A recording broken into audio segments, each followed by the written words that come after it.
আপনার সব শেষ হয়ে যায়নি। আপনি মনে করছেন সব শেষ হয়েছে।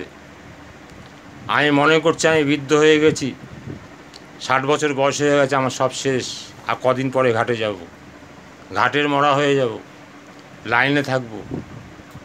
আমাদের দেশের প্রধানমন্ত্রীর দিকে তাকিয়ে দেখুন, টকবকে ঘোড়া, টকবকে ঘোড়া ছুটে বেড়াচ্ছে। আজকে আমেরিকা, কালকে রাশিয়া, কালকে চীন, জাপান, বিভিন্ন জায়গায় ছুটে বেড়াচ্ছে। তা উনি যদি সব পারে, তাহলে আপনি কেন পারবেন না? ওনার তো টাকার নেশা নেই, ওনার তো নামের নেশা নেই, উনি শুধু কর্ম নিয়ে ব্যস্ত। কর্ম নিয়ে ব্যস্ত থাকলে এটা সম্ভব। আর অকম্মার ঢেকি লোকের আকাম কুকাম ভাববেন, আপনি কিছু পারবেন না।